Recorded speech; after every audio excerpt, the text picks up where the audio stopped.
नमस्कार विद्यार्थी बंधू भगिनींनो, आपणा सर्वांचे आजच्या व्हिडिओ लेक्चरमध्ये हार्दिक हार्दिक स्वागत। विद्यार्थी मित्रो, मागील व्हिडिओ लेक्चरमध्ये आपण पुरवठा विश्लेषणाची चर्चा करत असताना प्रामुख्याने एकूण उत्पादनाची संकल्पना असेल, साठा ही संकल्पना असेल किंवा पुरवठा ही संकल्पना असेल, या संदर्भातील चर्चा केली आहे।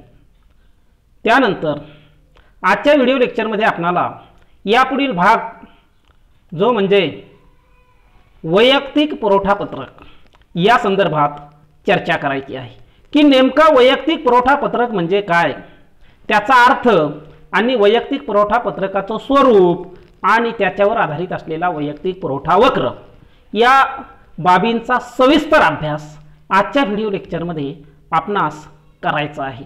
विद्यार्थी मित्रो, वैयक्तिक पुरवठा पत्रक पाहण्याच्या अगोदर नेमकं पुरवठा पत्रक कशाला म्हणायचं त्या संदर्भात आधी विवेचन करूया आणि नंतर या पुरवठा पत्रकाचा प्रकार तो म्हणजे वैयक्तिक पुरवठा पत्रक याची चर्चा करूया। तर विद्यार्थी बंधू आणि भगिनींनो, की नेमका पुरवठा पत्रक म्हणजे काय, तर एखाद्या विशिष्ट वस्तूची किंमत आणि त्या वस्तूचा पुरवठा। बघा, एखाद्या विशिष्ट वस्तूची किंमत आणि त्या वस्तूचा पुरवठा यातील कार्यात्मक स्वरूपाचा संबंध ज्या सारणीद्वारे दर्शविला जातो त्या सारणीला पुरवठा पत्रक किंवा कोष्टक असे म्हणतात। पुरवठा पत्रक अथवा कोष्टक म्हणजे नेमकं काय बघत असताना या ठिकाणी एखाद्या विशिष्ट अशा वस्तूची किंमत, मग ती कोणतीही वस्तू घेऊ शकतो आपण, त्या विशिष्ट वस्तूची किंमत आणि त्या वस्तूचा पुरवठा। बघा, दोन घटक आहेत, एक म्हणजे त्या वस्तूची किंमत आणि दुसरा घटक म्हणजे त्या वस्तूचा बाजारात केला जाणारा पुरवठा। तर अशा प्रकारे वस्तूची किंमत आणि वस्तूचा पुरवठा या दोन घटकामध्ये जो काही संबंध आहे तो संबंध ज्या सारणीद्वारे दर्शविला जातो त्या सारणीला पुरवठा पत्रक किंवा कोष्टक असे म्हणतात। विद्यार्थी मित्र हो, या ठिकाणी दोन घटकांमधील संबंध आहे, एक म्हणजे किंमत आणि दुसरं म्हणजे पुरवठा। या दोन घटकाचा परस्पराशी अतिशय जवळचा संबंध असतो, कारण एकामध्ये बदल झाला की त्याचा परिणाम दुसऱ्यावर होतो आणि म्हणून या ठिकाणी पाहत असताना किमतीचा परिणाम हा पुरवठ्यावर होतो। म्हणजे किंमत बदलली की त्याचा प्रभाव वस्तूच्या पुरवठ्यावर होतो। म्हणजे किंमत आणि पुरवठा या दोघांमध्ये अतिशय जवळचा संबंध आहे। मग हा संबंध ज्या सारणीद्वारे दर्शवलेला आहे, ज्या सारणीद्वारे तो दर्शविला त्या सारणीला आपण पुरवठा पत्रक किंवा कोष्टक असं म्हणतो। विद्यार्थी मित्र हो, किंमत आणि पुरवठा यांच्यातील संबंध पाहत असताना प्रामुख्याने जेव्हा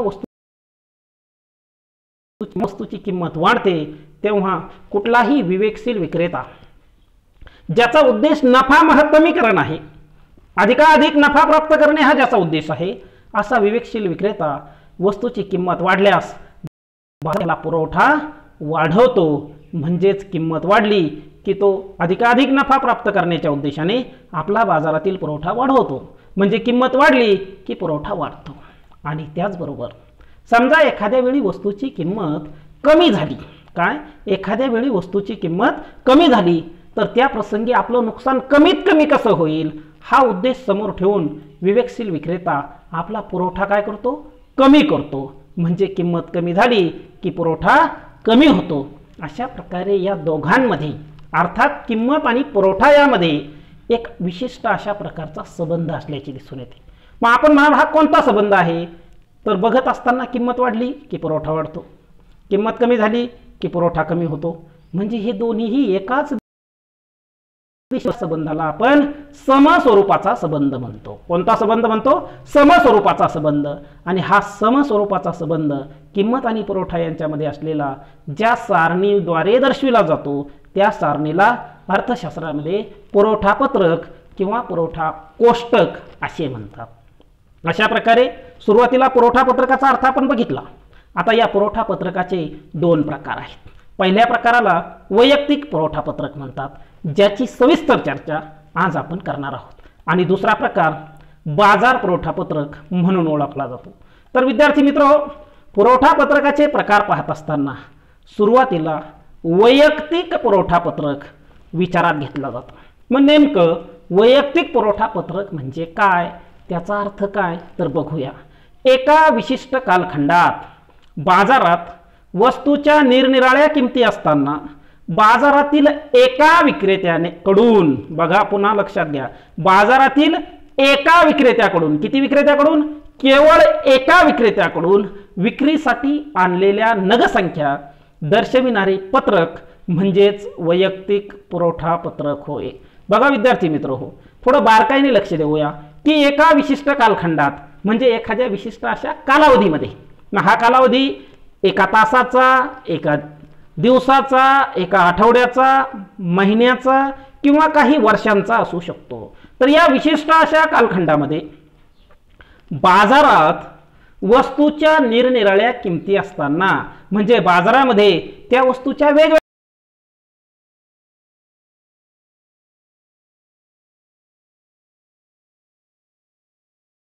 कधी किमती कमी येऊ शकतात. तर अशा प्रकारे या निरनिराळ्या किमती असताना बाजारातील एका विक्रेत्याकडून, किती विक्रेत्याकडून, फक्त एका विक्रेत्याकडून विक्रीसाठी आणलेल्या नगसंख्या दर्शविणारे पत्रक. बघा बाजारामध्ये अनेक विक्रेते असतात, त्यापैकी केवळ एका विक्रेत्याने बाजारामध्ये विक्रीसाठी किती नगसंख्या आणलेल्या आहेत हे दर्शवणारं जे पत्रक असतं त्या पत्रकाला वैयक्तिक पुरवठा पत्रक म्हणतात. काय म्हणतात?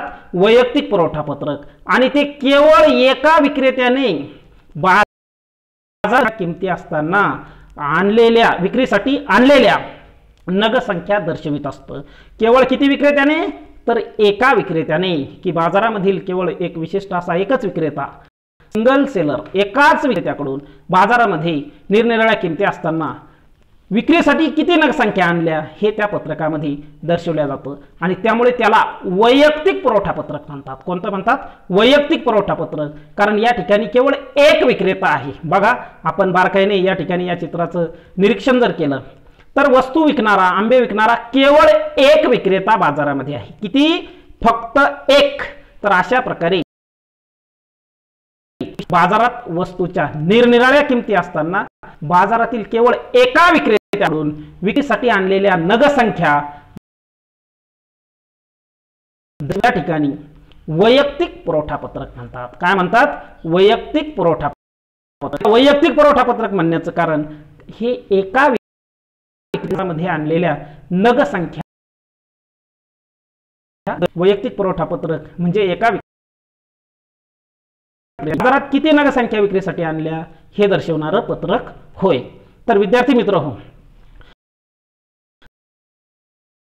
त्याची आपणाला या ठिकाणी वेगळ्या शब्दात व्याख्या करता येते व वेगवेगळ्या किमतींना. बघा वैयक्तिक पुरवठा पत्रकाची वेगळ्या शब्दात व्याख्या काय? विशिष्ट वेळेला व वेगवेगळ्या किमतींना. आता या ठिकाणी विशिष्ट वेळेला म्हणत असताना मी पुन्हा पुन्हा सांगतो आहे, किंवा जास्त असू शकतो. एका तासाचा, एका दिवसाचा, एका आठवड्याचा किंवा महिन्याचा अथवा काही वर्षांचाही असू शकतो. त्या विशिष्ट अशा वेळेला व वेगवेगळ्या किमतींना, बाजारामध्ये वेगवेगळ्या किमती असताना किमती कमी होऊ शकतात किंवा जास्त होऊ शकतात. त्या अशा वेगवेगळ्या विक्रेता म्हणजे केवळ एक विक्रेता, इंडिव्हिज्युअल सेलर असं आपण त्याला इंग्रजीमध्ये म्हणतो. तर त्या वैयक्तिक विक्रेता किती नगसंख्या विकतो, की बाजारामध्ये वस्तूच्या किती नगसंख्या तो विक्री करतो, how many quantities of the commodity तो बाजारामध्ये विक्री करतो, हे ज्या पत्रकामध्ये दर्शविलेलं असतं त्या पत्रकाला वैयक्तिक पुरवठा पत्रक असे म्हणतात. बघा विद्यार्थी मित्रांनो, विशिष्ट वेळेला व वेगवेगळ्या किमतींना वैयक्तिक, काय? वैयक्तिक विक्रेता म्हणजे एकच विक्रेता, काय? वैयक्तिक विक्रेता किती नगसंख्या विक्री करतो म्हणजे how many units of the commodity, त्या वस्तूचे किती युनिट्स, किती नग तो विक्री करतो, हे ज्या पत्रकामध्ये दर्शविलेलं असतं त्या पत्रकाला बाजार पुरवठा पत्रक म्हणतात.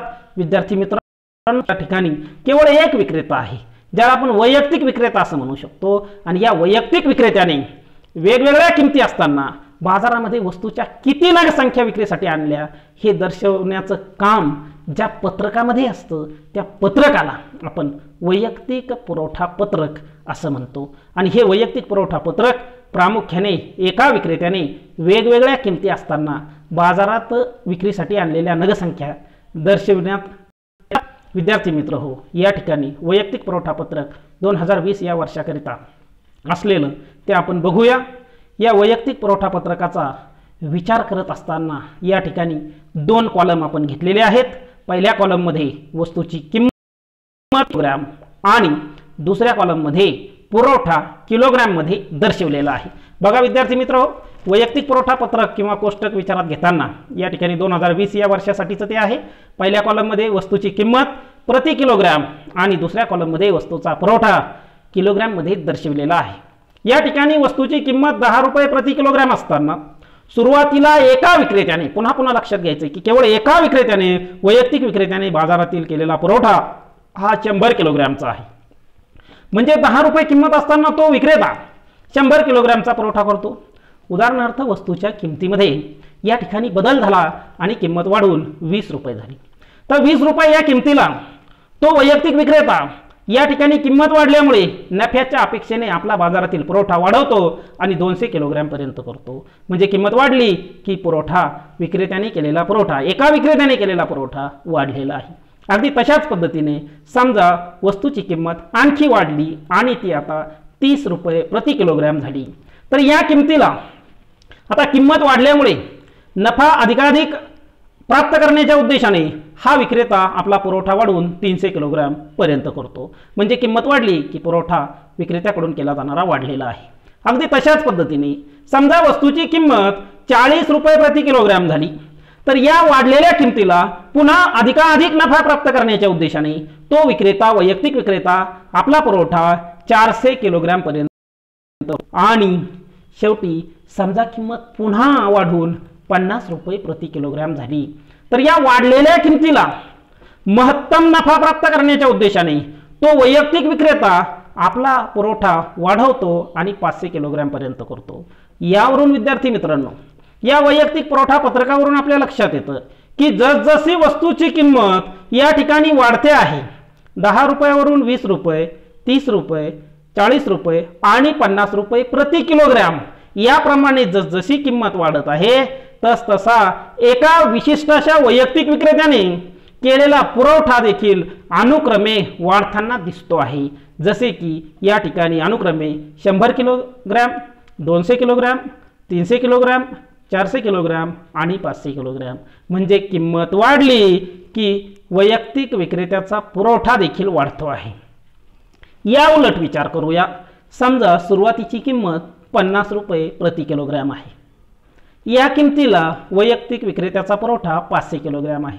समजा उदाहरणार्थ बाजारामध्ये किमतीत परिवर्तन झालं, मंदीसारखी परिस्थिती आली आणि हळूहळू किमती कमी व्हायला लागल्या, 50 रुपयावरून 40 रुपयापर्यंत किंमत कमी झाली, तर लगेच आपलं नुकसान कमी करण्याच्या उद्देशाने विक्रेता आपला बाजारातील पुरवठा कमी करून 400 किलोग्रॅम पर्यंत करतो। अगदी तशाच पद्धतीने 30 रुपये, 10 रुपये, 20 रुपये आणि 10 रुपये याप्रमाणे वस्तूच्या किमती क्रमाक्रमाने कमी होत गेल्या, तर तो वैयक्तिक विक्रेता आपला बाजारामधील पुरवठा अनुक्रमे 300 किलोग्रॅम, 200 किलोग्रॅम आणि 100 किलोग्रॅम याप्रमाणे कमी करतो। म्हणजे किंमत कमी झाली की वैयक्तिक विक्रेता आपला बाजारातील पुरवठा देखील कमी करतो। थोडक्यात मित्रांनो, या ठिकाणी वैयक्तिक पुरवठा पत्रकाचं आपण बारकाईने निरीक्षण केलं तर आपल्या लक्षात येतं की किंमत वाढल्यास पुरवठाही वाढतो, याउलट किंमत कमी झाल्यास वैयक्तिक पुरवठा देखील कमी होतो। म्हणजे या ठिकाणी वस्तूची किंमत आणि वैयक्तिक पुरवठा यामध्ये समस्वरूपाचा संबंध आढळून येतो। कोणता संबंध? समस्वरूपाचा संबंध आढळून येतो आणि हा समस्वरूपाचा संबंध या वैयक्तिक पुरवठा पत्रकामध्ये दर्शविले आहे असंही आपण म्हणू शकतो। तर पुन्हा लक्षात घ्या मित्रांनो, वैयक्तिक पुरवठा पत्रक किंमत आणि पुरवठा यांच्यामध्ये असलेला समस्वरूपाचा संबंध दर्शवितो। विद्यार्थी मित्रांनो, यानंतर आता आपण या वैयक्तिक पुरवठा पत्रकावर आधारित असलेला तो म्हणजेच वैयक्तिक पुरवठा वक्र याची चर्चा करूया। हा वैयक्तिक पुरवठा वक्र काढत असताना आपल्या वैयक्तिक पुरवठा पत्रकाचा आधार घेतलेला आहे, त्यामधील 2 कॉलम अर्थात वस्तूची किंमत आणि वैयक्तिक पुरवठा यांचा आधार घेऊन हा वैयक्तिक पुरवठा वक्र या ठिकाणी आपण तयार केलेला आहे। विद्यार्थी मित्रांनो, याला इंग्रजीमध्ये इंडिव्हिज्युअल सप्लाय कर्व असं म्हणतात। हा वैयक्तिक पुरवठा वक्र लक्षात घेताना y अक्षावर म्हणजे उभ्या अक्षावर वस्तूची किंमत रुपयामध्ये दर्शविलेली आहे आणि आडव्या अक्षावर अर्थात एक्स अक्षावर या ठिकाणी वस्तूचा पुरवठा दर्शविलेला आहे किलोग्रॅम मध्ये। 10 रुपये किमतीला वैयक्तिक विक्रेता 100 किलोग्रॅमचा पुरवठा करतो, जो या बिंदूद्वारे दर्शविलेला आहे। समजा किंमत 20 रुपयापर्यंत वाढली तर वैयक्तिक विक्रेता आपला पुरवठा अधिकाधिक नफ्याच्या अपेक्षेने 200 किलोग्रॅम पर्यंत करतो। तशाच पद्धतीने 30 रुपये किमतीला वैयक्तिक विक्रेत्याचा पुरवठा 300 किलोग्रॅम आहे, जो या बिंदूद्वारे दर्शविलेला आहे। अगदी तशाच पद्धतीने 40 रुपये किंमत असताना वैयक्तिक विक्रेत्याचा पुरवठा 400 किलोग्रॅमचा आहे आणि शेवटी 50 रुपये या किमतीला असलेला वैयक्तिक विक्रेत्याचा पुरवठा हा 500 किलोग्रॅम आहे। अशा प्रकारे या वेगवेगळ्या किमतीला बाजारात वैयक्तिक विक्रेत्याने केलेला पुरवठा हा या विविध बिंदूद्वारे दर्शविलेला आहे। हे विविध बिंदू जे वेगवेगळ्या किमतीला असणारा वैयक्तिक विक्रेत्याचा पुरवठा दर्शवितात, असे हे बिंदू एका सरळ रेषेने आपण जोडूया आणि ते सरळ रेषेने जोडले असता आपल्याला एक वक्र मिळतो, ज्याला आपण एस असं नाव या ठिकाणी दिलेलं आहे। तर एस हा वक्र म्हणजेच वैयक्तिक पुरवठा वक्र आहे। एस हा वक्र म्हणजेच काय आहे? वैयक्तिक पुरवठा वक्र आहे आणि हा वैयक्तिक पुरवठा वक्र एका विशिष्ट अशा विक्रेत्याने वेगवेगळ्या किमतीला केलेला पुरवठा दर्शवितो। आणि विशेष म्हणजे या ठिकाणी आपण वैयक्तिक पुरवठा वक्राचं अतिशय बारकाईने निरीक्षण केलं तर आपल्याला लक्षात येईल की एस हा वैयक्तिक पुरवठा वक्र डावीकडून उजवीकडे, बघा डावीकडून उजवीकडे आणि वर जाणारा आहे। कसा आहे? खालून वर जाणारा आहे। वक्र डावीकडून उजवीकडे खालून वर जाणारा आहे। वेगळ्या शब्दात हा धनात्मक उताराचा आहे। कसा आहे? धनात्मक उताराचा आहे आणि हा धनात्मक उताराचा वैयक्तिक पुरवठा वक्र या ठिकाणी वस्तूची किंमत आणि वस्तूचा पुरवठा यांच्यामध्ये असलेला समस्वरूपाचा संबंध दर्शवितो। वेगळ्या शब्दात काय? वस्तूची किंमत आणि पुरवठा यातला समस्वरूपाचा संबंध हा वैयक्तिक पुरवठा वक्र दर्शवितो। वेगळ्या शब्दात आपण असंही म्हणू शकतो की पुरवठा वक्र हा प्रामुख्याने किंमत आणि पुरवठा यांच्यामध्ये असलेल्या धनात्मक उताराचा असतो। अशा प्रकारे पुन्हा लक्षात घ्यायचं आहे की वैयक्तिक पुरवठा वक्र डावीकडून उजवीकडे खालून वर जाणारा म्हणजेच धनात्मक उताराचा असतो आणि जो किंमत व पुरवठा यांच्यामध्ये असलेला समसंबंध व्यक्त करतो किंवा दर्शवितो। तर विद्यार्थी मित्र हो, अशा प्रकारे आपण आजच्या व्हिडिओ लेक्चरमध्ये प्रामुख्याने वैयक्तिक पुरवठा पत्रक ही संकल्पना, तिचा अर्थ, वैयक्तिक पुरवठा पत्रकाचं उदाहरण आणि एवढंच नव्हे तर वैयक्तिक पुरवठा वक्र इत्यादी संदर्भात अतिशय सविस्तर व बारकाईने अभ्यास केला आहे। निश्चितपणे आपणा सर्वांना हे समजलं असेल अशा प्रकारचा एकंदरीत विश्वास व्यक्त करून आज आपण आपल्या व्हिडिओ लेक्चरला या ठिकाणी पूर्णविराम देऊया। धन्यवाद।